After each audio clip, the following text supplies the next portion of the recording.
Assalamualaikum warahmatullahi wabarakatuh.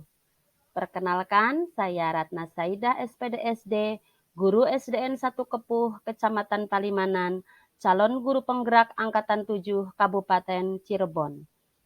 Pada kesempatan ini, izinkan saya untuk memaparkan hasil aksi nyata Modul 1.4 Budaya Positif.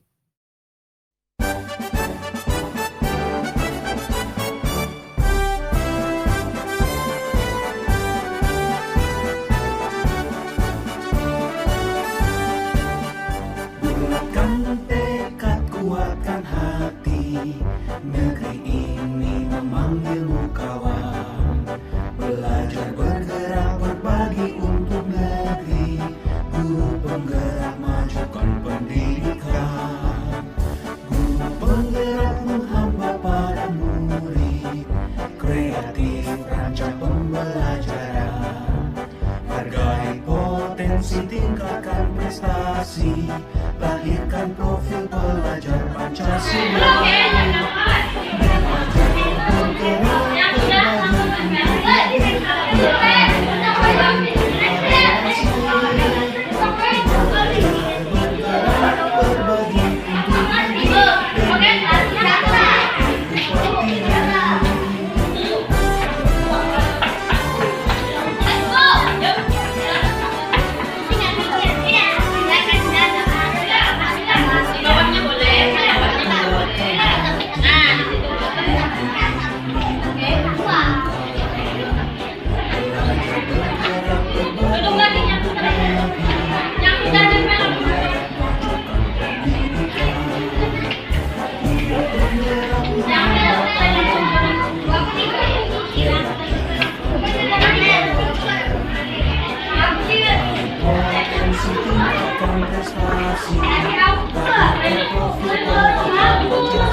Assalamualaikum warahmatullahi wabarakatuh. Waalaikumsalam warahmatullahi wabarakatuh. Terima kasih atas kehadirannya Bapak Ibu Guru SDN 1 Kepuh. Sebelumnya puji dan syukur mari kita panjatkan ke Ilahi Robbi yang pada kesempatan ini kita bisa berkumpul dalam acara diseminasi atau pembebasan salah satu program yang sedang saya laksanakan, yaitu program Guru Penggerak Angkatan 7 Kabupaten Cirebon. Di sini lagi perjalanan menuju modul 1.4, yaitu tentang budaya positif. Makanya kita ambil tema menumbuhkan budaya positif di lingkungan sekolah.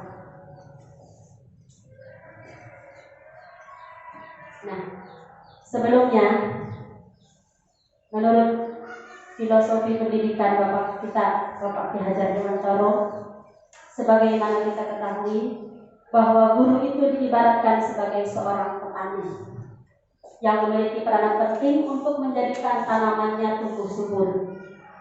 Petani akan memastikan bahwa tanah tempat tumbuhnya tanaman adalah tanah yang cocok untuk ditanami. Menurut Ki Hajar Dewantara, kita ambil contoh perbandingannya dengan hidup tumbuh-tumbuhan. Seorang petani yang itu dalam hakikatnya sama kewajibannya dengan seorang pendidik yang menanam padi misalnya hanya dapat menuntun tumbuhnya padi. Ia dapat memperbaiki kondisi tanah, memelihara tanaman padi, memberi pupuk dan air, membasmi ulat-ulat atau jamur-jamur yang mengganggu hidup tanaman padi dan lain sebagainya.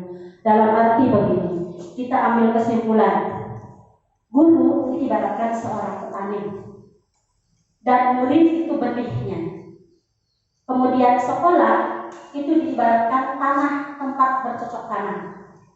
Bisa kita bayangkan ya, jadi seyogianya sekolah yang menjadi tempat bercocok tanam harus bisa memberikan budaya positif sehingga terjadi pembelajaran yang aman, nyaman, dan menyenangkan. Kemudian di sini kita lihat ada pertanyaan pemantik. Boleh dibayangkan saja antara setuju atau tidak setuju. Yang pertama, hukuman dapat mendisiplinkan anak. Mungkin ini jawaban variasi ya. Silahkan, itu terserah. Barangkali kata Pak Yogi, setuju atau tidak? Setuju. Pak Kairani? Setuju. Kemudian yang kedua, pemberian hukuman dengan hal positif seperti membaca atau membersihkan halaman sekolah dapat meningkatkan disiplin anak. Setuju atau tidak? Setuju. Boleh, apapun jawabannya itu silahkan. Dan yang ketiga, memberi penghargaan dapat meningkatkan motivasi belajar anak. Setuju atau tidak? Nah, itu juga silahkan. Dan jawabannya mari kita lihat setelah pembelajaran ini bagaimana dengan hasil dari pertanyaan ini kita gali dalam waktu ini. Nah, ini tentang budaya positif. Budaya positif merupakan perwujudan dari nilai-nilai atau keyakinan universal yang diterapkan di sekolah atau bisa termasuknya pembiasaan, mungkin ya, pembiasaan yang baik. Kalau kita bahasa kitanya gitu ya, budaya positif itu dalam arti pembiasaan yang baik. Selanjutnya, di sini dalam budaya positif ini saya dengan teman-teman sangat luar biasa sekali karena materi ini sangat menguras tenaga pikiran karena materi itu sangat banyak sekali. Diawali dengan pembelajaran yang pertama yaitu disiplin positif dan nilai-nilai kebajikan universal yang akan kita bahas. Selanjutnya di sini ada perubahan paradigma. Ada salah satu kegiatan di sini yang akan kita coba, yaitu kegiatan kepalan tangan. Tangan A dan B, dua orang, Anda dan teman Anda. Soblekkan secari kertas, tuliskan benda atau sesuatu yang sangat berharga untuk Anda, letakkan di salah satu tangan Anda, dan genggam benda atau sesuatu tersebut dengan segala daya. Buatlah sebuah kepalan, kemudian teman Anda yang B akan mencoba dengan sekuat tenaga dengan berbagai cara untuk meminta Anda memberikan benda tersebut. B bisa membujuknya, bisa mengancamnya, bisa menghardik, bisa merayu, menyuap, apa saja agar dapat membuka kepala tangan Anda. Kemudian nanti apa yang akan terjadi? Silakan, saya minta coba dua orang untuk yang satu jadi A dan yang satu jadi B. Maka. Iya boleh, terima kasih. Pak Kelani silakan jadi B. Yang jadi A? Pak Yogi barangkali? Ya silakan. Ya, setidaknya Pak Yoginya udah menggenggam saja sesuatu di tangannya tersebut sangat berharga sekali. Dan yang B ingin tahu. Nah di sini bagaimana rayuan atau apa saja yang akan membuat tangan A itu terbuka. Tetapi untuk A, mangga silakan mau sampai membuka atau tidak itu sudah ada di diri masing-masing. Mangga silakan. Nah ini sebagai model ya. Ya, Pak Yogi sebagai A sudah memegang sesuatu yang sangat berharga di tangannya, kemudian yang B merayu. Ingin tahu apa isinya? Mangga. Pak Yogi, saya dan teman-teman semua tahu bahwa Pak Yogi orang yang disiplin dan khusyuk. Saya tanya Pak Yogi punya niat jadi kepala sekolah? Alhamdulillah, enggak. Kemudian apakah tadi malam tidurnya ya? Alhamdulillah tidak. Apakah semua anggota tubuh Pak Yogi normal, tidak cacat? Normal. Jika memang normal semua anggota tubuh Pak Yogi, artinya berarti tangan Pak Yogi bisa juga seperti saya begini. Bisa. Buka. Terima kasih. Bangga, silakan kembali. Ya, di sini berarti bisa kita lihat bahwa A itu tidak tahan ya, tidak bisa mempertahankan apa yang berharga di dalam genggamannya si A tersebut. Itu kita akan hubungkan yang namanya budaya positif itu berhubungan dengan disiplin dan akan berkaitan juga dengan apa yang namanya kontrol. Ya, mari kita lihat. Di sini siapa sesungguhnya yang memiliki kontrol? Siapa yang sesungguhnya? Ini ada perubahan paradigma dari stimulus respon menjadi teori kontrol atau pilihan. Kita dari stimulus respon, kita mencoba mengubah orang agar berpandangan sama dengan kita. Kemudian menurut teori kontrolnya, kita berusaha memahami pandangan orang lain terhadap dunia. Yang kedua, perilaku untuk dilihat sebagai suatu kesalahan, sementara dalam teori kontrol semua perilaku memiliki tujuan. Nanti kita jelaskan kembali. Kemudian yang ketiga, orang lain bisa mengontrol saya menurut stimulus respon. Sementara teori kontrol, hanya Anda yang bisa mengontrol diri Anda. Selanjutnya, saya bisa mengontrol orang lain. Dalam teori kontrol, Anda tidak bisa mengontrol orang lain. Kemudian pemaksaan ada pada saat bujukan gagal. Dalam teori kontrol, kolaborasi dan konsensus menciptakan pilihan-pilihan baru. Kemudian juga yang terakhir, model berpikir menang kalah. Teori kontrolnya model berpikir menang-menang. Begini maksudnya. Seseorang tadi yang menggenggam sesuatu yang berharga itu, sebetulnya dia yang memegang kontrol. Apakah dia mau membuka atau tidak sesuai kebutuhannya. Masalahnya kejujuran. Iya. Jadi sebetulnya yang A itu yang memegang kontrol. Dia mau membuka atau tidak, dia yang punya kontrol sendiri. Karena apa? Mungkin tergantung kebutuhannya. Dia membuka tangan ketika orang yang memaksanya itu memang memberi uang, contohnya memberi uang karena dianya butuh dengan uang tersebut, maka dia membuka tangannya. Ya, jadi siapa yang memegang kontrol? Ya orang yang tadi yang memegang sesuatu tersebut, mau membuka atau tidak, itu orang tersebut yang memegang kontrol tersebut. Ya, seperti itu maksudnya. Ini perubahan paradigma dari stimulus respon menjadi teori kontrol atau pilihan. Selanjutnya, karena budaya positif juga berhubungan dengan kata disiplin. Disiplin ini berasal dari bahasa Latin disciplina, yang artinya belajar. Makna asal dari kata ini berkonotasi dengan disiplin diri dari murid-murid Socrates dan Plato. Disiplin diri merupakan membuat orang menggali potensinya menuju sebuah tujuan. Apa yang dia hargai. Namun, dalam budaya kita, makna kata disiplin telah berubah menjadi sesuatu yang dilakukan seorang pada orang lain untuk mendapatkan kepatuhan. Kecenderungan umum adalah menghubungkan kata disiplin ketidaknyamanan bukan dengan apa yang kita hargai atau pencapaian suatu tujuan mulia. Itu. Kemudian selanjutnya tentang nilai-nilai kebajikan universal. Nilai-nilai kebajikan adalah sifat-sifat positif manusia yang merupakan tujuan mulia yang ingin dicapai setiap individu.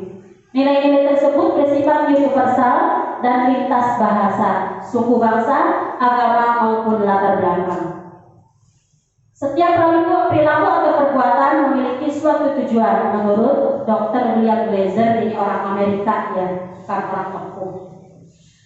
Kemudian dengan mengaitkan nilai kebajikan yang diyakini seseorang, maka motivasi intrinsiknya akan terbangun sehingga menggerakkan motivasi dari dalam untuk dapat mencapai tujuan mulia yang diinginkan.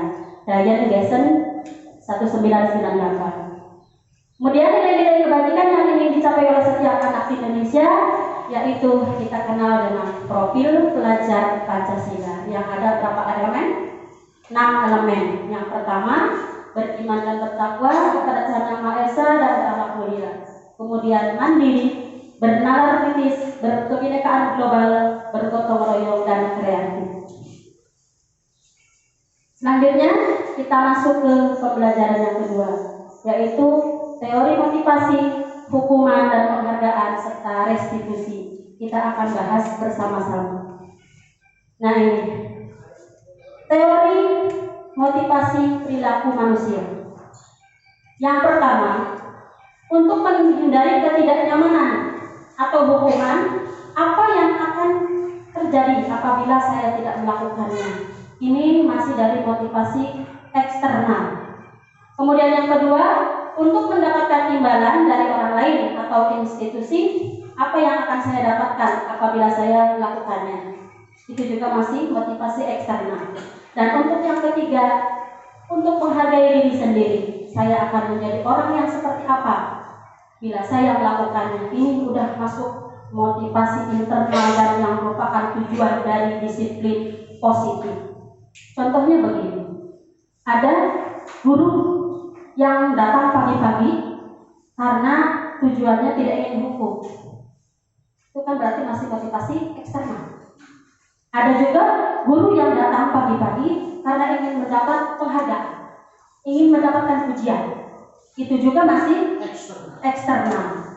Yang diharapkan itu muncul motivasi internal. Jadi saya sebagai guru datang pagi-pagi karena saya ingin menghargai diri saya dan ingin menuntun murid menjadi teladan buat murid-murid saya. Itu yang diharapkan munculnya motivasi dari dalam atau motivasi intrinsik seperti itu. Selanjutnya kita juga sudah mengenal dengan yang namanya merdeka belajar, ya, atau belajar merdeka. Merdeka belajar atau belajar merdeka? Iya. Dalam arti apa itu merdeka? Menurut Ki Hajar Dewantara, merdeka itu artinya tidak hanya terlepas dari perintah, akan tetapi juga cakap membuat memerintah dirinya sendiri, seperti tadi. Sampai muncul unsur intrinsik tersebut. Jadi kalau anak-anak datang pagi hari karena takut dihukum, berarti belum merdeka. Tetapi kalau anak sudah datang dengan tujuan dia tadi ingin menghargai dirinya, berarti itu sudah merdeka, ya, ingin memperbaiki dirinya, seperti itu. Di sini ada juga dihukum oleh penghargaan, bahwa penghargaan berlaku sama dengan hukuman. Nah, akan kita pelajari dalam arti meminta atau membujuk seseorang melakukan sesuatu untuk memenuhi suatu tujuan tertentu dari orang yang meminta atau membujuk. Dorongannya eksternal dan akan ada faktor ketergantungan. Beberapa dampak dari pemberian penghargaan. Elvikon 1993. Di sini pengaruh jangka pendek dan jangka panjang. Ya, mungkin anak diberi hukuman bisa nurut, tetapi sifatnya sementara. Kemudian penghargaan itu menghukum gimana maksudnya? Menghukum bagi mereka yang tidak mendapat penghargaan. Sebagai hukuman bagi mereka yang tidak mendapatkan penghargaan. Bisa dipahami? Ya. Kemudian penghargaan mengurangi ketepatan. Kemudian penghargaan juga tidak efektif. Dan penghargaan merusak hubungan. Dalam arti begini, penghargaan merusak hubungan. Bisa jadi anak yang satu dikasih penghargaan, ya, di situ ada merusak hubungan. Bisa jadi anak yang tidak punya penghargaan nggak senang sama anak yang dapat penghargaan. Seperti itu maksudnya. Ya. Selanjutnya, penghargaan juga menurunkan kualitas. Kemudian penghargaan mematikan kreativitas. Penghargaan mengurangi motivasi intrinsik. Ada kadang anak yang begini, Islam madaran kakol ikut baik.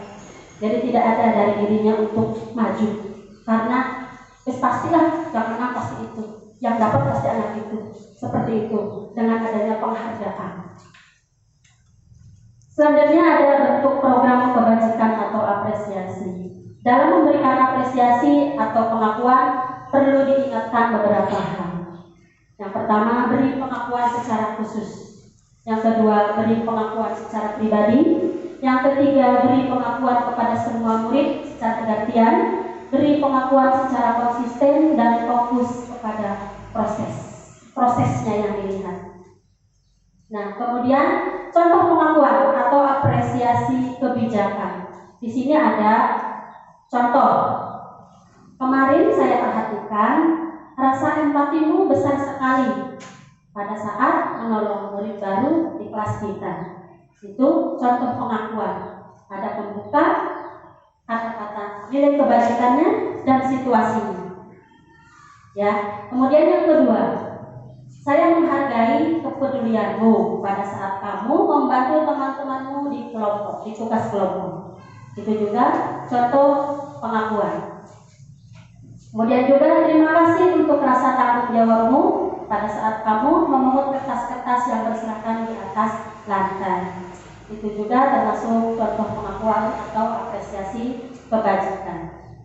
Nah, sekarang yang kita ketahui, ada yang sifatnya namanya hukuman dan ada yang namanya konsekuensi. Dari yang ke satu, kita mangga pilih apakah itu hukuman atau konsekuensi. Mencatat 100 kali di dalam buku kalimat saya tidak akan terlambat lagi karena terlambat ke sekolah. Apakah itu termasuk hukuman atau konsekuensi? Hukuman. Boleh, mangga silakan bebas ya. Yang kedua, lari mengelilingi lapangan basket 2 kali karena terlambat hadir di sekolah. Sama hukuman juga. Yang ketiga, murid diminta untuk push up 15 kali karena tidak menggunakan masker di sekolah. Hukuman juga. Menggantikan kertas tugas teman yang telah dicoret-coret. Konsekuensi.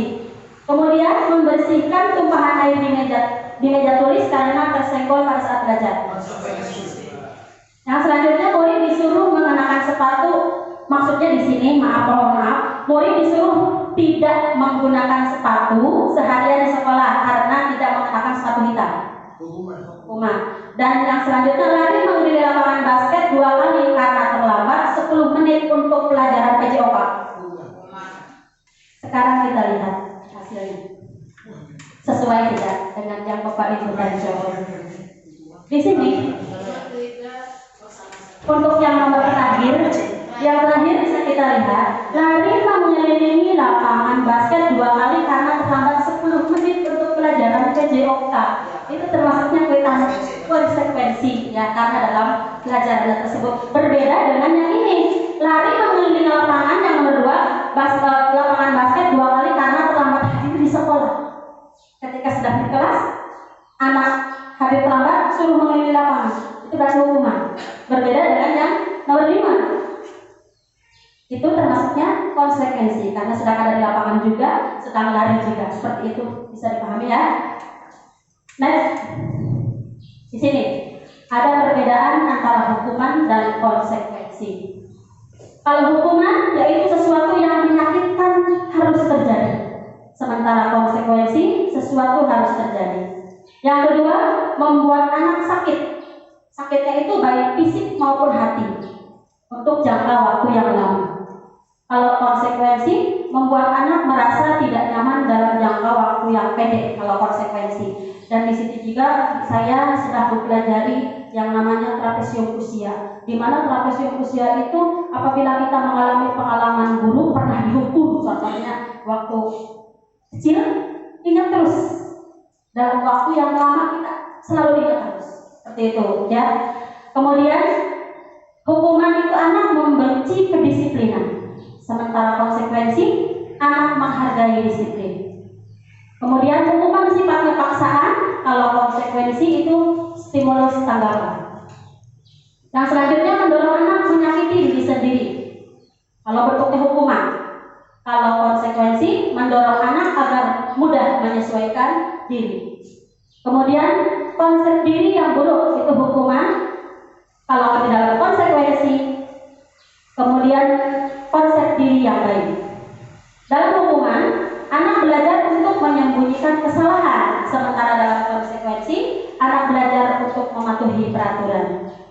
Kemudian juga dalam hukuman, anak itu marah, merasa bersalah, dipermalukan, merasa tak dihargai. Sementara kalau dalam konsekuensi, kehilangan hak, dibuat tidak nyaman, diasingkan untuk sementara. Gitu ya perbedaan antara hukuman dan konsekuensi. Sekarang kita mengenal ada kata restitusi. Apa itu restitusi?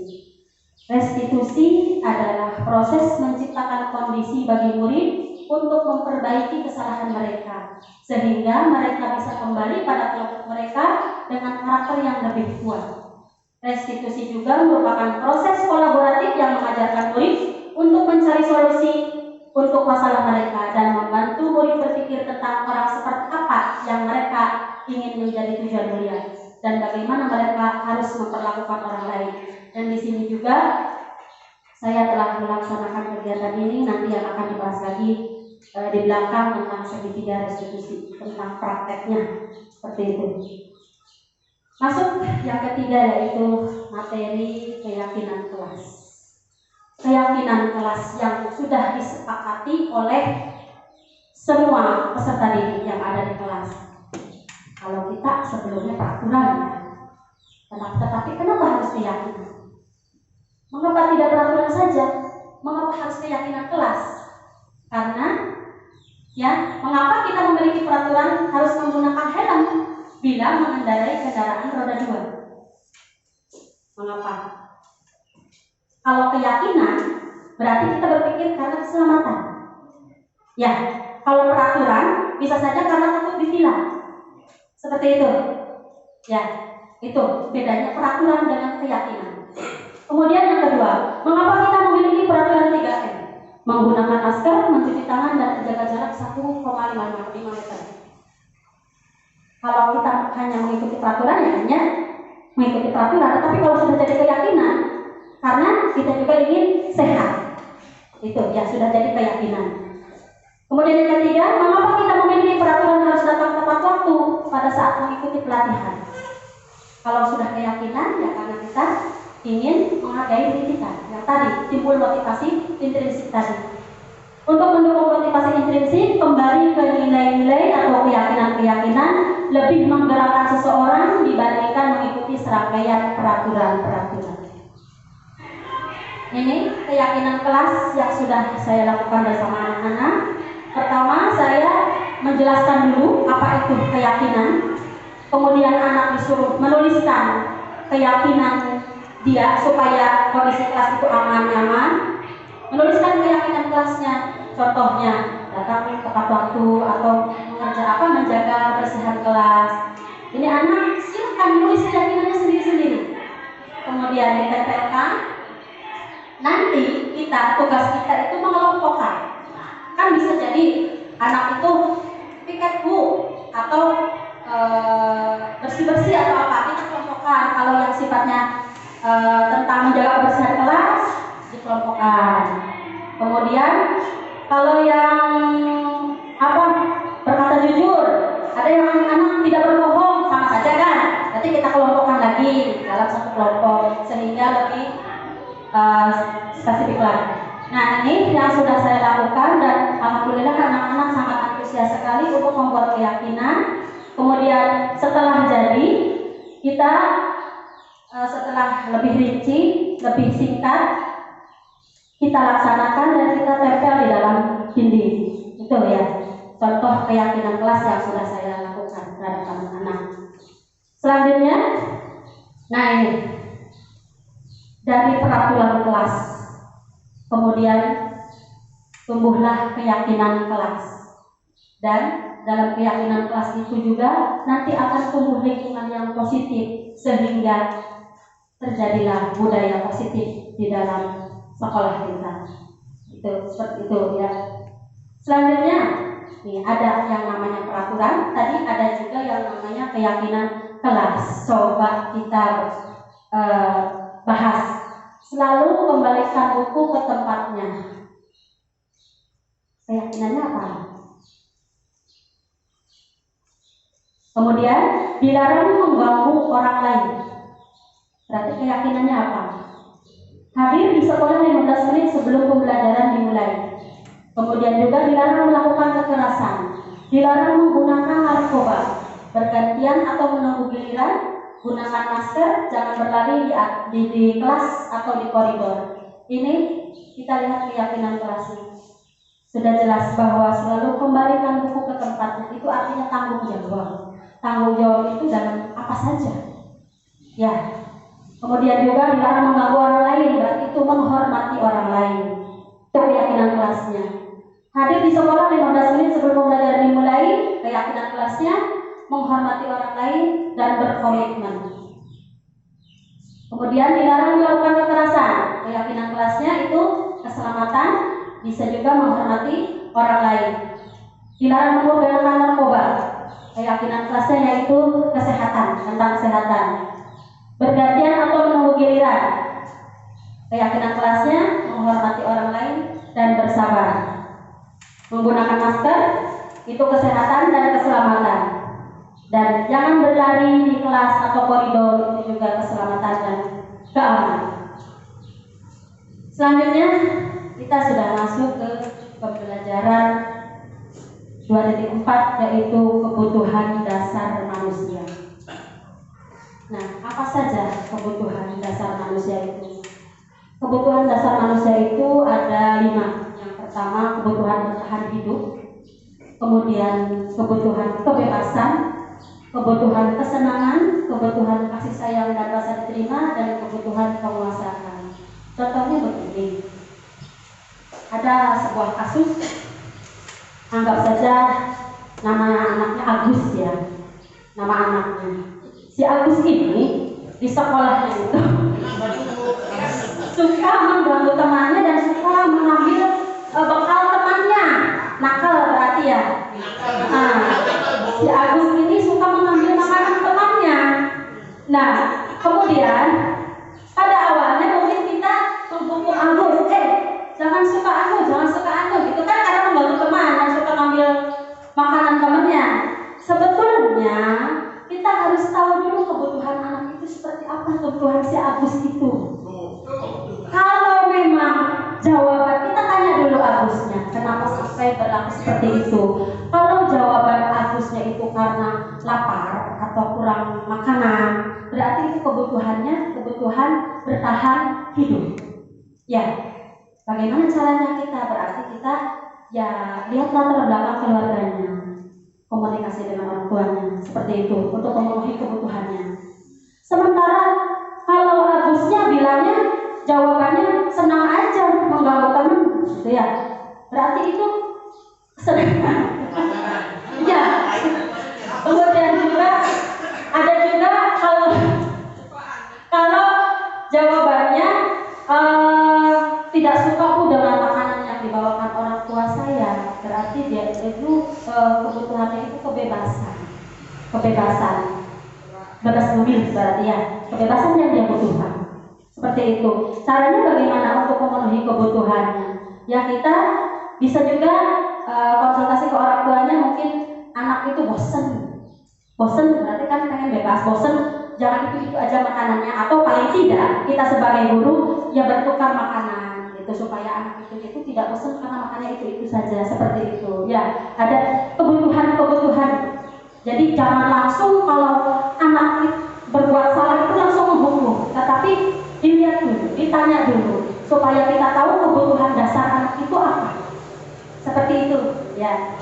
Agus butuh kasih sayang, Bu. Ya, betul. Berarti ada juga kalau butuh kasih sayangnya juga. Selanjutnya masuk ke 5 posisi kontrol. Nah, di sini ada perilaku guru. Di sini ada 2 gambar. Yang pertama gambarnya yang sebelah kiri ya. Sebelah kiri itu mulutnya besar ya. Apa blok? Tangannya cantik begini. Ya. Kalau yang sebelah kanan itu matanya lebih besar ya. Kalau kita lihat. Coba ada nggak yang kira-kira bisa menggambarkan kedua perilaku guru ini? Barangkali ada yang bisa memprediksi. Silakan. Untuk yang kiri menggambarkan perilaku yang bagaimana? Untuk yang kanan menggambarkan perilaku guru yang bagaimana? Mangga barangkali. Mungkin untuk yang guru yang bermulut besar, mungkin ya gambarannya guru hanya melarang tapi tidak membuktikan bahwa larangan itu seperti apa. Boleh. Kalau yang sebelah yang bermata besar, ini guru bisa melihat. Ya. Tidak menyelesaikan. Itu jawabannya. Barangkali ada lagi? Bola kuning. Oke, kita lihat ya teka-teki ini. Ayo mangga, kita lihat teka-teki. Nah, gambar yang kiri, mulutnya besar, itu artinya banyak ceramah, banyak ngomong. Kemudian matanya sipit. Sipit itu dalam arti kurang memperhatikan siswa. Matanya sipit. Telinganya kecil, kurang mendengarkan siswa, keluhan-keluhan siswa. Ya, kemudian telunjuknya jentik, berarti sering mengancam siswa. Sementara yang kanan, mulut kecil itu sedikit ceramahnya, banyak siswa yang beraktivitas. Ya, aktivitas ada di murid, dan itu yang diharapkan. Kemudian matanya besar, dalam arti sering mengamati siswa, matanya besar. Telinganya juga besar, dalam arti selalu mendengarkan siswa, selalu terbuka, gitu ya. Kemudian tangan terbuka, dalam arti welcome terhadap kekeliruan siswa seperti tadi, tidak langsung menghukum anak, tetapi dilihat dulu apa kebutuhan anak tersebut sampai melakukan pelanggaran, seperti itu. Ya, Agus tadi tuh ya yang melakukan pelanggaran. Nah, oke, di sini kita lihat juga ada sebab guru itu sebagai penghukum, ada pembuat rasa bersalah, sebagai teman, pemantau dan manajer. Kita lihat satu-satu. Kalau untuk guru yang penghukum, itu tadi seperti tadi yang sebelah kiri ya, menghardik, menunjuk-nunjuk, menyakiti, menyindir ya. Sudah jelas ya yang namanya menghukum, yang namanya juga menghukum, tidak mengenakan bagi anak. Kemudian kalau yang pembuat rasa bersalah, kalau yang penghukum sudah jelas dengan mukanya juga yang seperti apa galak kita ya. Kalau pembuat rasa bersalah, berceramah dan mengatakan seharusnya kamu bagaimana? Ibu sangat kecewa sama kamu. Ibu sangat kecewa sama kamu. Jadi membuat anak ini merasa bersalah karena dengan ucapan tersebut. Itu dengan membuat rasa bersalah. Sementara kalau menjadi teman buat anak, ya menjadi teman, membuatkan alasan-alasan untuk muridnya. Udah agak tidak marah-marah banget, gitu ya. Jadi membuatkan alasan-alasannya untuk muridnya. Sementara memantau itu mencatat. Contohnya anak ini melanggar, kemudian anak ini berperilaku baik, pemantau, ya apa peraturannya seperti itu. Sementara manajer mengajukan pertanyaan-pertanyaan. Kemudian dalam motivasi juga guru berkata, kalau kamu tidak melakukannya, awas ya, rasakan. Berarti sebagai penghukum, ya. Sementara yang membuat rasa bersalah, kamu sudah tahu, ibu lelah sekali mengatakannya, ibu stres tuh, itu membuat anak merasa bersalah, menjadikan ibunya stres. Ya, seperti itu membuat rasa bersalah. Kalau yang sebagai teman, ayolah lakukan demi ibu. Nah, itu udah menjadi teman buat anak. Ya, atau juga masa kamu tidak mau? Ingat tidak ibu pernah bantu kamu? Itu sudah menjadi teman buat anak, posisi gurunya. Kemudian kalau sebagai pemantau, tadi apa peraturannya? Kalau sebagai manajer, apa yang kita yakini? Apa yang bisa kita kerjakan untuk memperbaiki masalah ini? Itu sudah sebagai manajer. Kemudian hasil untuk yang penghukum, memberontak, menyalahkan orang lain, berbohong. Itu hasilnya. Sementara kalau pembuat rasa bersalah, hasilnya itu menyembunyikan, menyangkal, berbohong. Kalau sebagai teman, itu nanti ketergantungan. Pada saat kita tidak ini, anaknya tidak turun lagi. Kalau sebagai teman, sementara pemantau menyesuaikan diri bila diawasi. Kalau diawasi saja hurufnya, ya. Tetapi antara teman pemantau itu sudah agak lemah lembut, tidak terlalu bentak-bentak. Jadi sudah. Sementara yang diharapkan itu sebagai manajer, yaitu menguatkan pribadi anak tersebut.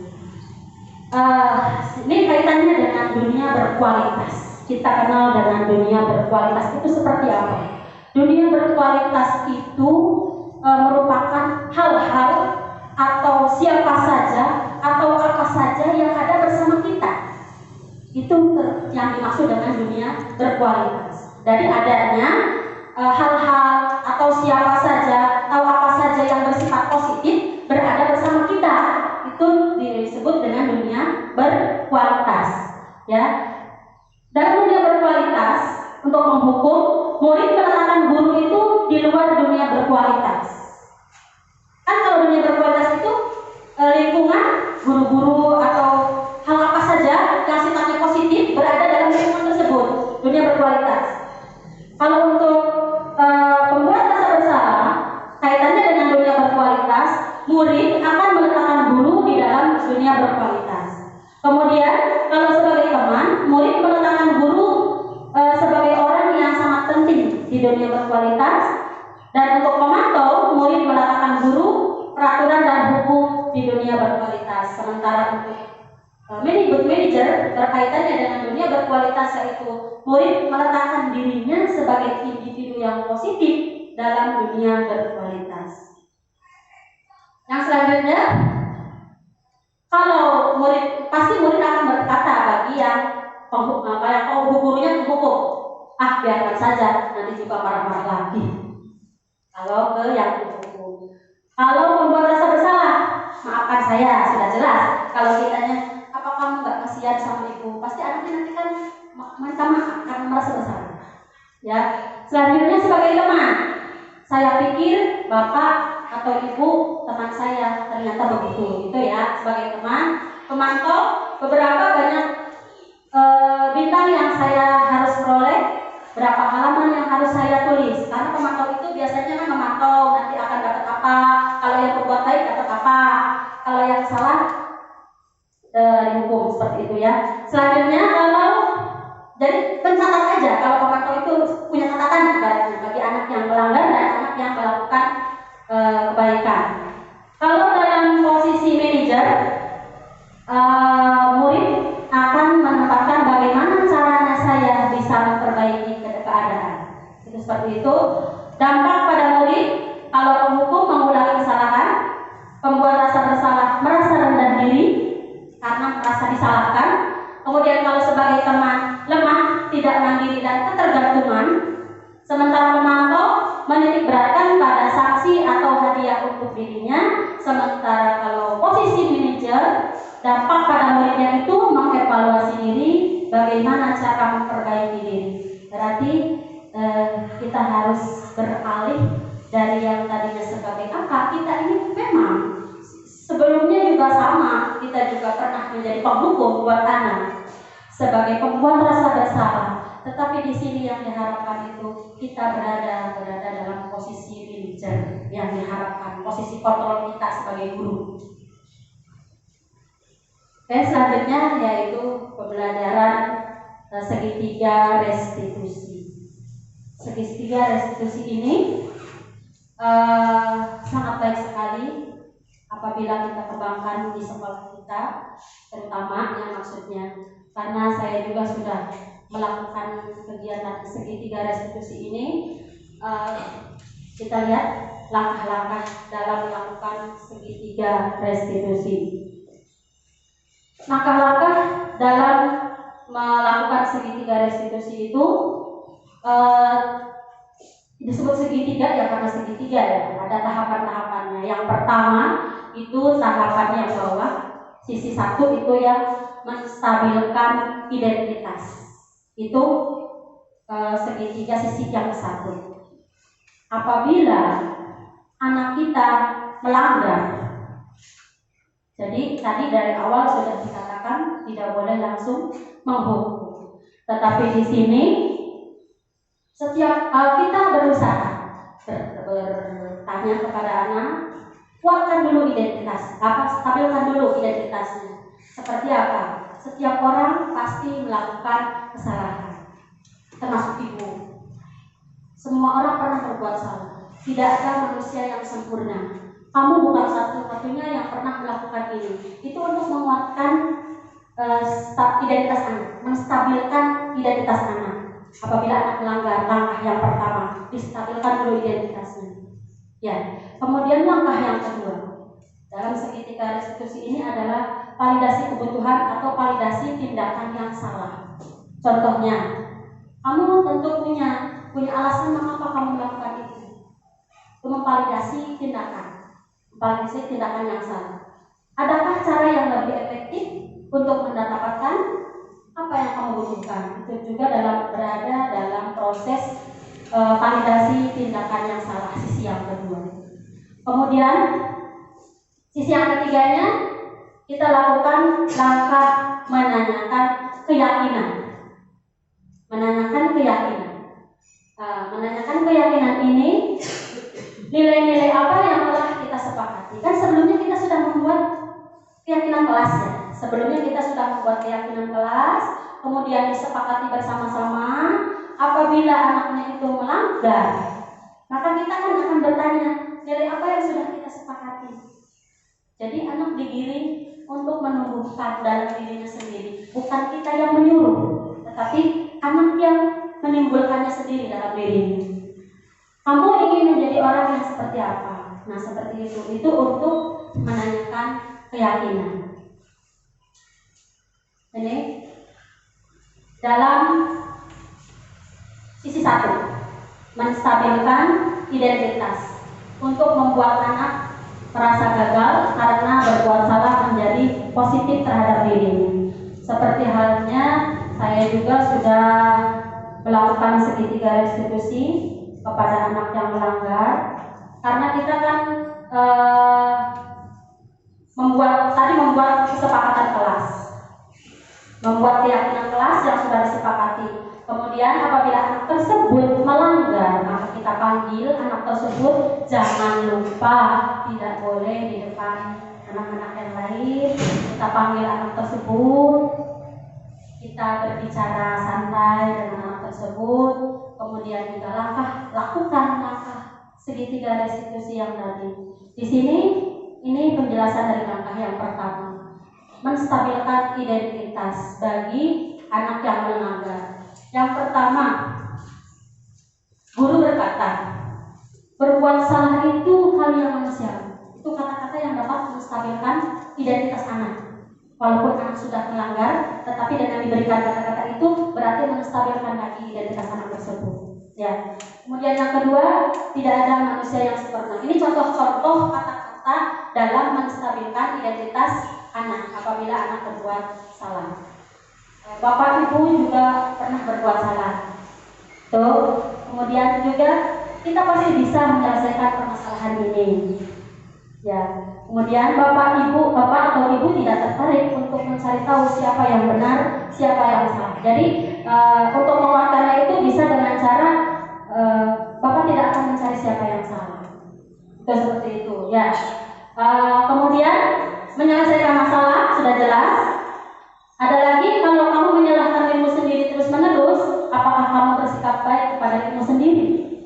Itu kata-kata, kalimat-kalimat yang diucapkan untuk menstabilkan identitas anak apabila melanggar peraturan. Langkah ke-1 dalam segitiga restitusi. Kemudian langkah yang kedua, validasi kebutuhan atau validasi tindakan yang salah. Ini akan membantu murid mengenali basic kebutuhan dasar yang ingin dipenuhinya ketika melakukan kesalahan itu.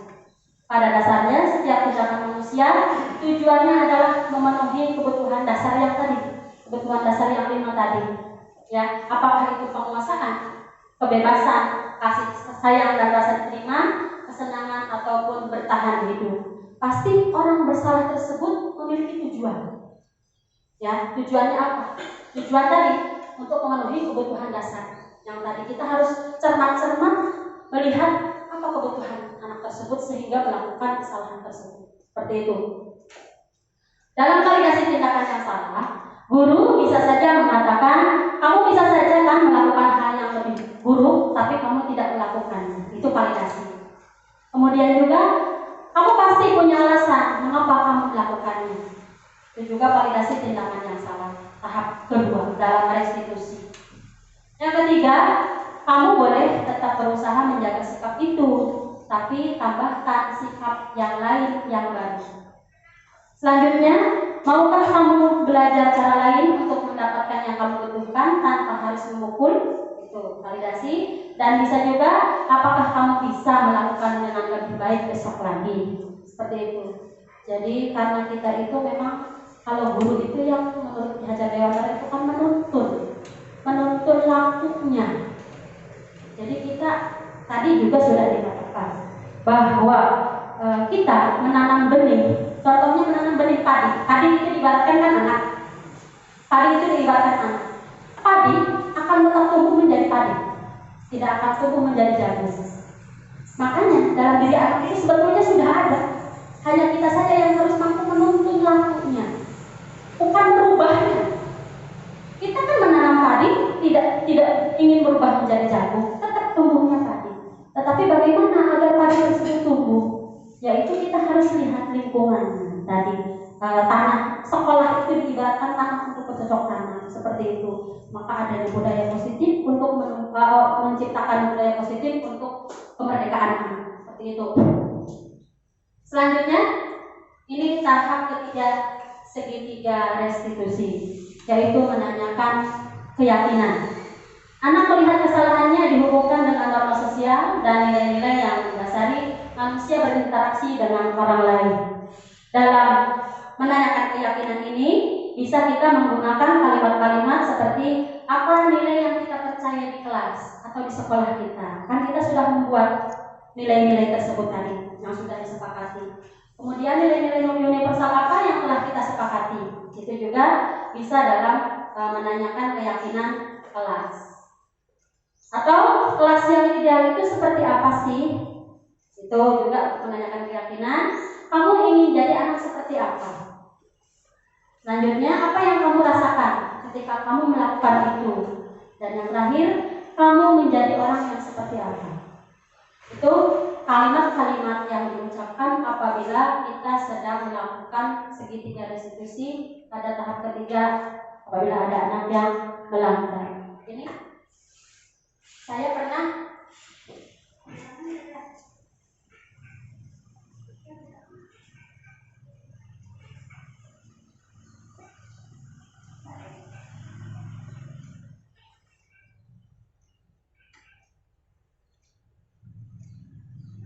ini segitiga restitusi sudah saya lakukan kepada anak, di mana ini anak tersebut langgar karena kasusnya ini pada waktu itu anak tersebut mencontek, ya. Sementara dalam keyakinan kelas yang sudah disepakati yaitu kan anak harus berkata jujur. Dan kita tadi laksanakan segitiga restitusi tadi. Dengan yang pertama apa? Menstabilkan dulu. Tidak ada orang yang sempurna. Ibu juga pernah berbuat salah. Seperti itu. Kemudian yang langkah restitusi yang pertama. Orang tidak ada yang sempurna. Itu langkah yang pertama. Kemudian yang selanjutnya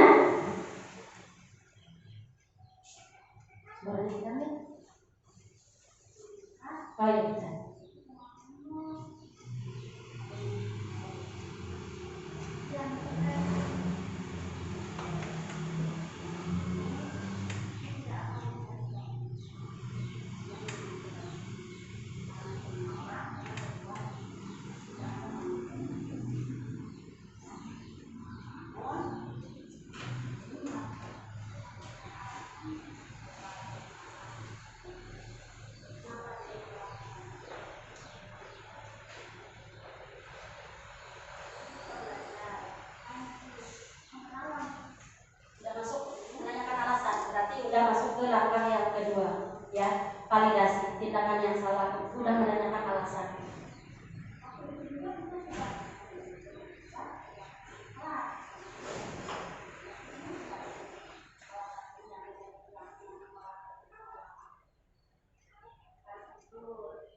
Kita masuk ke sisi yang ketiga, menanyakan keyakinan.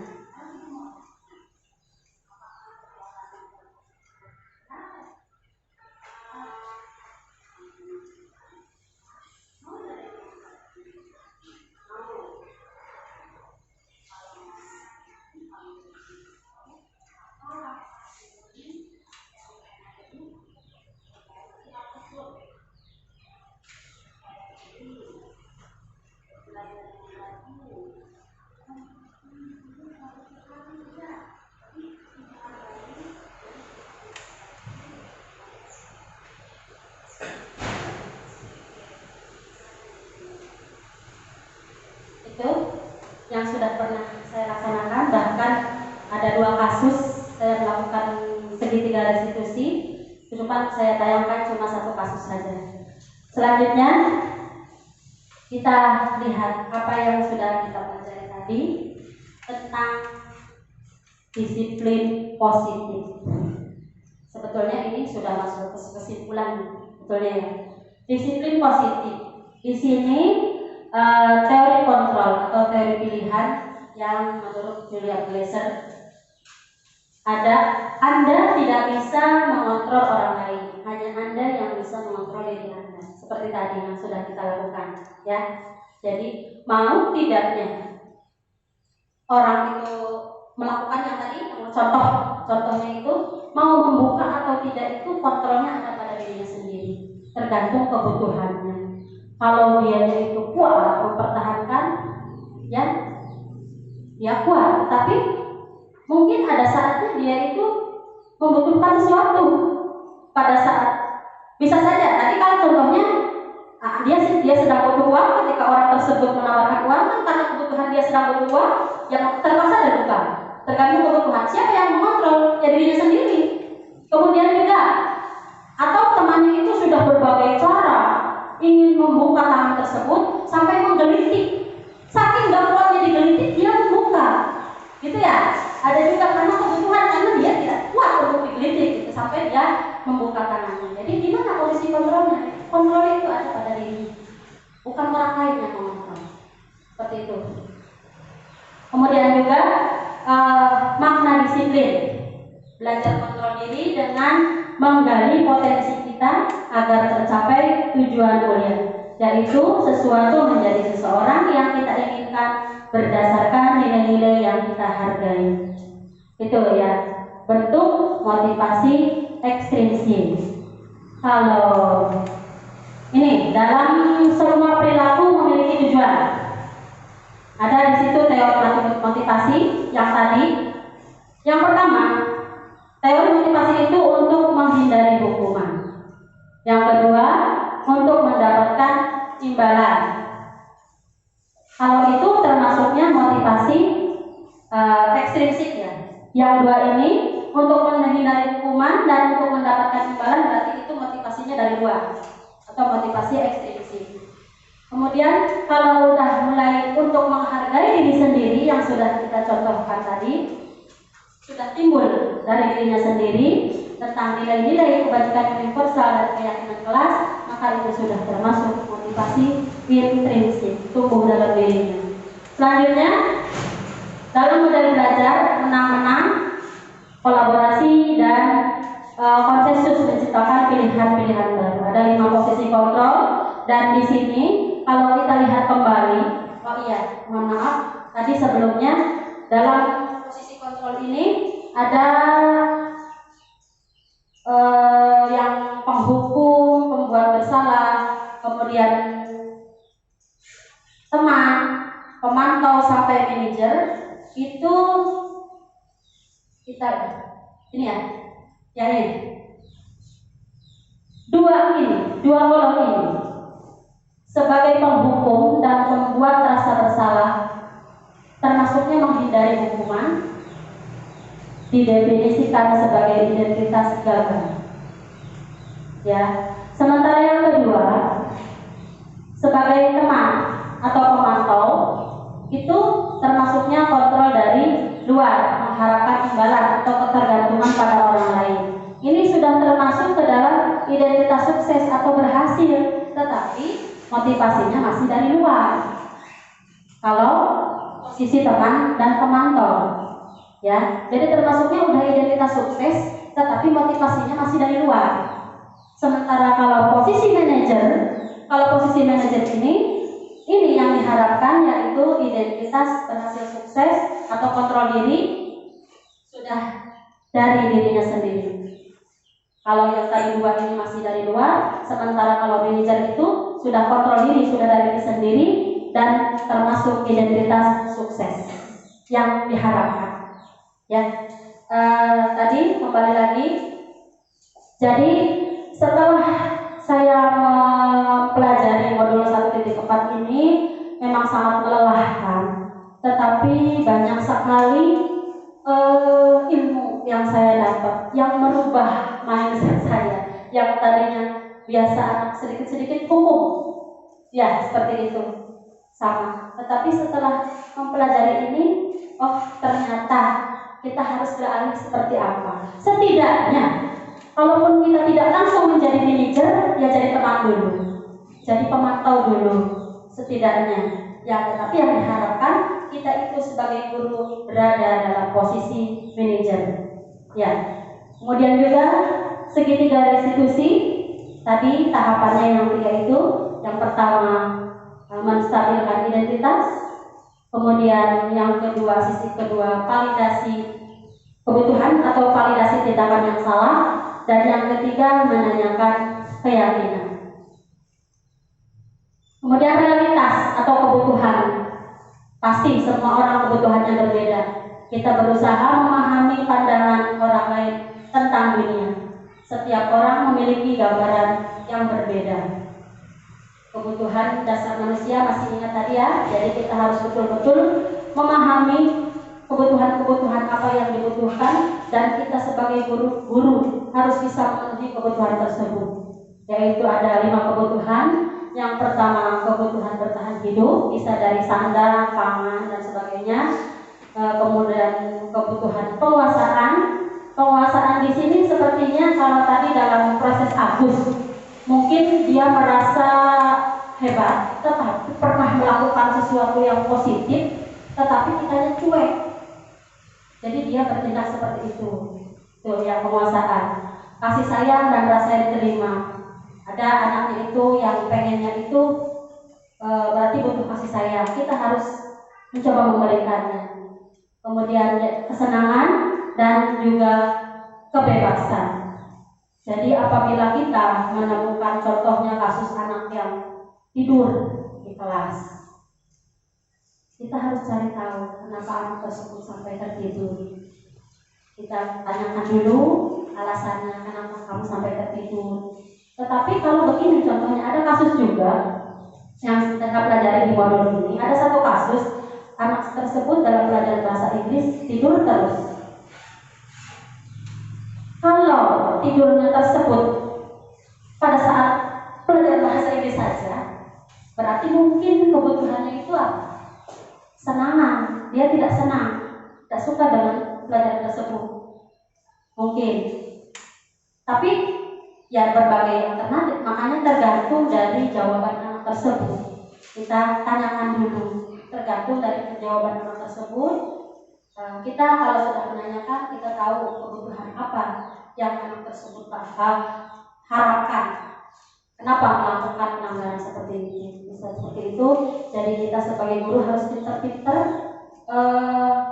melihat sisi murid yang ini bisa berbuat ini karena apa, murid yang ini bisa berbuat ini karena apa, dan kita coba dengarkan alasan mereka.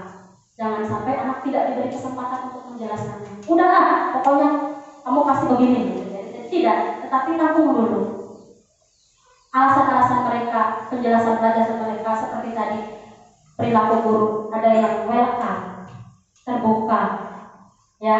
Terbuka, kemudian melihat si A ini kebutuhannya anaknya apa, kebutuhannya kemudian apa, kebutuhan apa, seperti itu. Nah ini bisa dijadikan kesimpulan dari adanya budaya positif di sekolah kita.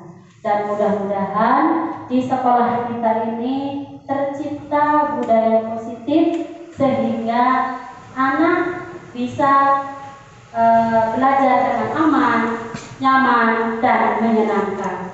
Itu. Nah ini bahan bacaannya ya yang saya tampilkan tadi, diambil dari Hadi Nur Cahyani dan teman-teman. Selanjutnya selesai sudah, alhamdulillah. Materi hari ini selesai. Barangkali ada yang mau ditanyakan, mangga. Ya mangga, silakan. Terima kasih Bu. Sebetulnya ada beberapa hal yang akan saya tanyakan, cuma karena barangkali ingin waktu. Iya. Cukup satu saja, yaitu tentang pernyataan di awal tentang penghargaan yang dikatakan di sana. Penghargaan itu efeknya minus semua. Iya. Ya, minus semua. Artinya dengan pernyataan itu apakah perlu kita hilangkan penghargaan terhadap anak di sekolah itu? Kan di sana dikatakan bahwa Ya. minus, Ya. jadi tidak perlu ada Penghargaan. Gitu. Ya. Cuma ini. Terima kasih. Kalau sebetulnya pada awal-awal juga kita berkolaborasi dengan teman-teman, apakah penghargaan itu bisa mendisiplinkan anak? Kita setuju. Kita setuju.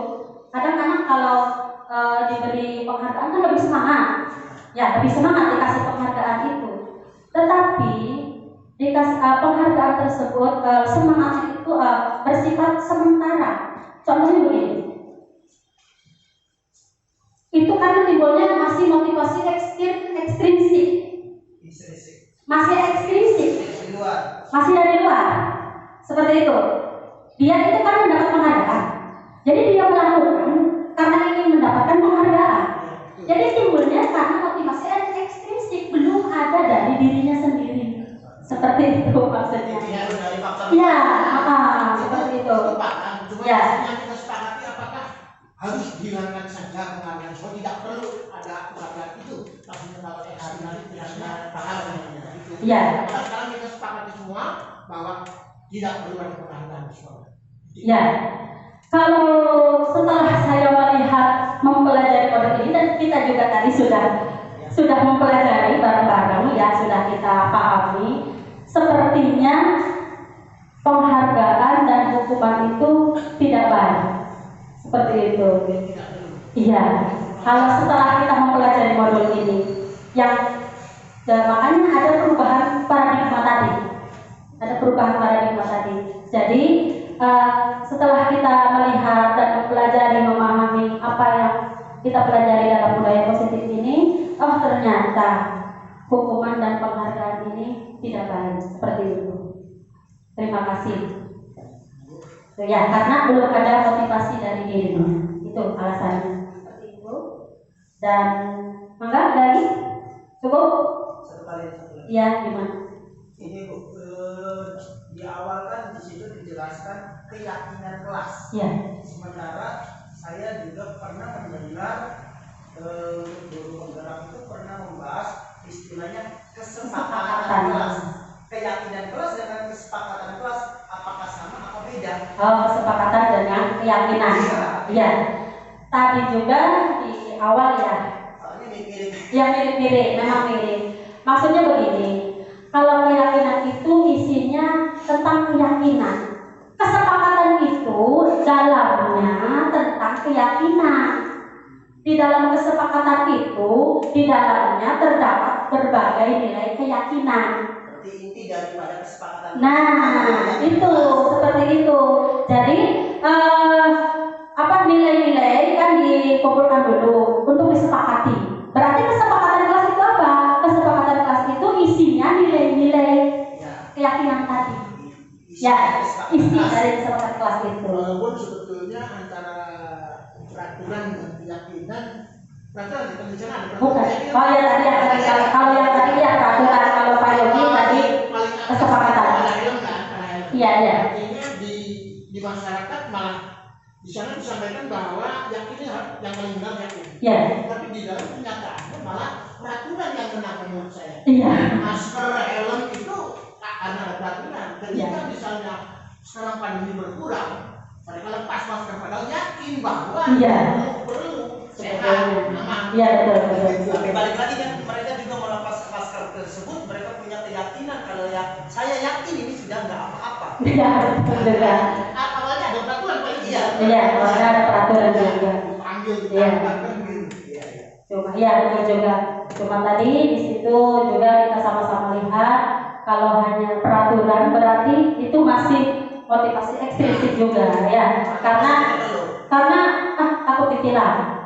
Tuh, kalau sudah jadi keyakinan, kan tanpa ini kita yakin dalam diri kita. Apa tujuan kita melakukan itu? Itu kalau sudah menjadi sebuah keyakinan. Terima kasih bagus sekali pertanyaannya. Ada lagi? Tunggu. Ya. Terima kasih berarti untuk aksi nyata saya kali ini dalam modul 1.4 sudah selesai.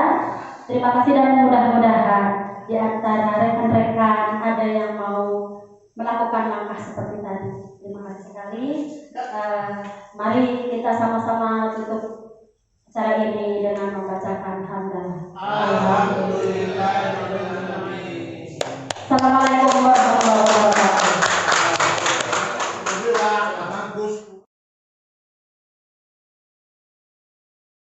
Assalamualaikum warahmatullahi wabarakatuh.